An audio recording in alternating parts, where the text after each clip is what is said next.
So we finally have a crumb of information regarding the development status of Marvel's Avengers. The devs just posted this development update for February of 2022. So I'm going to go through this and see exactly what's going on here. So if you enjoyed this video today, feel free to like and subscribe for future Marvel content. So I'm literally just going to read this. This is directly from the Avengers blog. I'll put the link in the description. I'm just going to read it and maybe point some stuff out that I see from it along the way. So, hey everyone, we know many of you have been eagerly awaiting our next formal roadmap for Marvel's Avengers. We aren't yet ready to reveal the next full roadmap, but we can share some news about our next update and how we're improving and changing the game in the near and medium term. In Marvel's Avengers, core game systems must evolve with the player base, and as we learn more about how the players play, a number of the systems built at launch hasn't grown and aren't sufficiently delivering the most fun superhero team experience. We addressed some of this in our last patch with the addition of shipments, a reworking of the gear upgrading system, a streamlined resource economy, and other changes. More of this type of work, like a refresh of rewards for events like Red Room Takeover and Corrupted Vibranium, is ongoing and is a substantial part of our near-term development plan. So that is actually pretty good, because I don't necessarily have a problem with them bringing back the same events over and over again, but for them to consider to actually change up the rewards that you get from that, I think is a very, very smart and good idea. To give some specific examples, let's take a sneak peek at patch 2.3 currently planned to release in March 2022,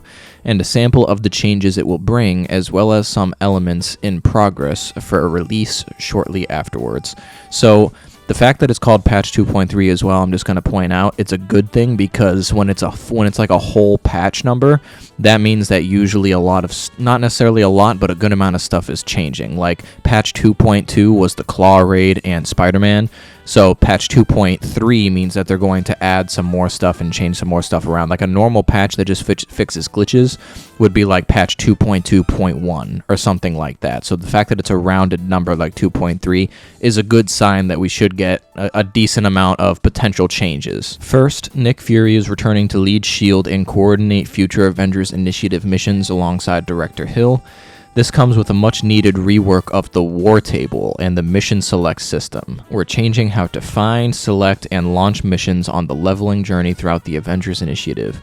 Our primary goal is to improve the flow for new players to reduce frustration in the leveling process.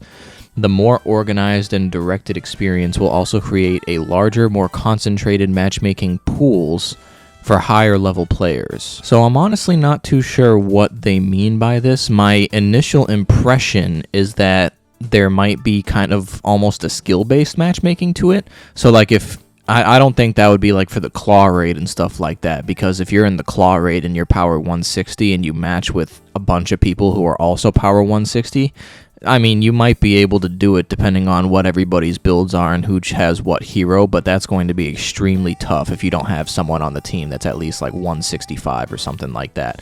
I think this might be more like a skill-based power level matchmaking for a general mission. So like if you wanted to matchmake for a villain sector, like if you were a lower power level, you would match with people that are around the same power level, but if you were a higher power level, you would match with those people. That's the vibe that I'm getting from that anyway. I'm not entirely too sure what they mean by that.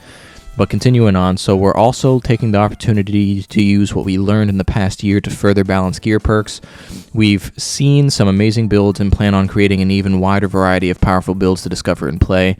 Alongside a wider variety of builds, we'll be making gear sets earnable through a wider set of play activities to give you more options to hunt for the perfect build in your own way. Okay, so that they're just going to be adding more full gear sets that work with each other. I mean, there's nothing wrong with that. That's what they should be striving to do.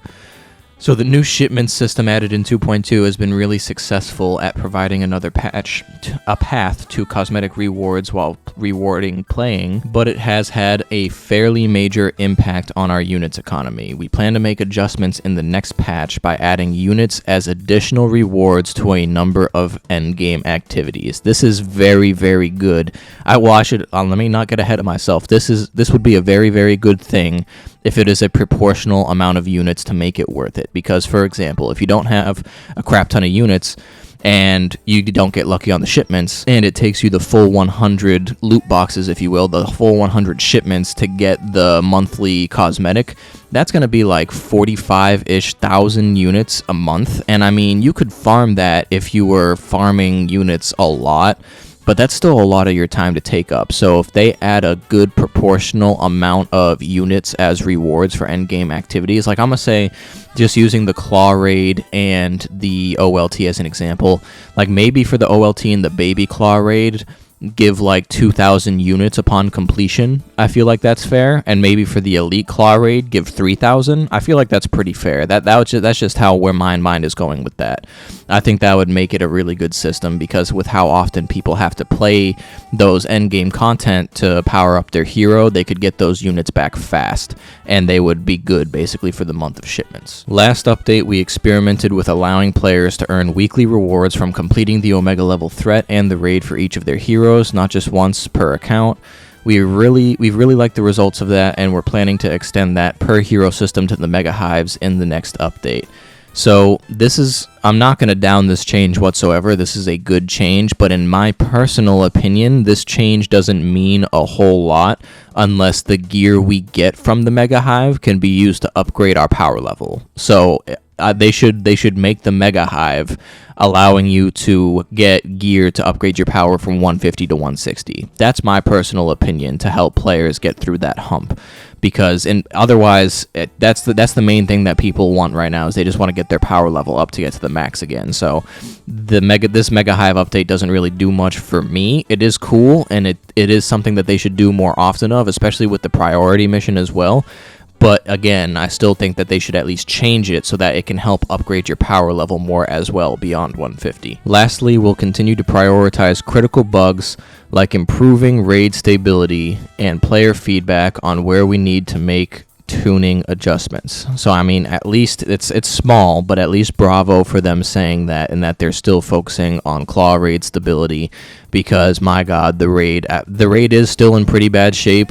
But I will give credit where credit is due. I'm not even entirely sure what the most recent patch did, but this has been the first week where I've done all of my claw raids this week, and they were all more or less glitchless runs. And when I say more or less, I mean I encountered glitches here and there, but glitches that didn't really matter. If I can reload the checkpoint and get out of the glitch, it doesn't matter so much to me. What really annoys me is when there is a game-breaking glitch that prevents me from completing the raid and I have to start it over again. So this has actually been the first week where I have not encountered a game-breaking glitch. If you still have encountered a game-breaking glitch out there, I am sorry, but I personally haven't, so I'm going to take that as a good sign at least, because I used to encounter them like multiple times a week. This is just a glimpse of what lies ahead. Stay tuned to our dev blogs and live streams for more info about patch 2.3, where we plan to go over the changes in detail as we get closer to release. We also can't wait to share more about our long-term plans, and we'll do so as soon as our teams finalize development and launch schedules.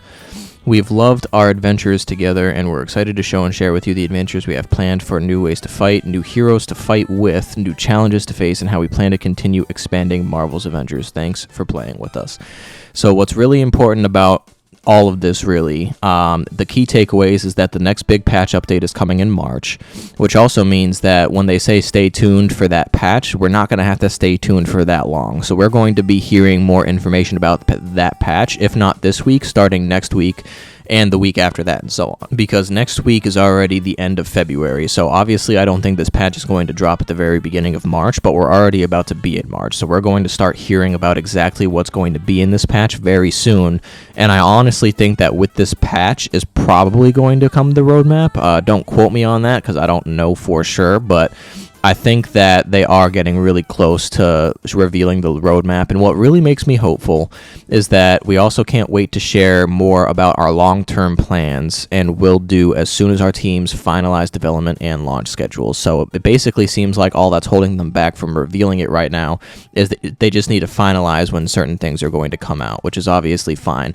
And that right there also gives me hope that bare minimum this game will last throughout the end of the year, which if this game lasts throughout the end of the year, I will be completely happy for that. I want it to last even longer, don't get me wrong, but even if it only manages to last through the end of the year, I will be completely fine with that. But that about wraps up all we have for today. I mean, it's a lot more than what we've gotten in the past like month and a half. It's only still a crumb of information, but you know what? It's something, and I'm glad that they're finally coming out and giving us some information. So comment down below if you're excited for all this stuff. And if you enjoyed this video today, feel free to like and subscribe for future Marvel content, and I appreciate you for watching the video.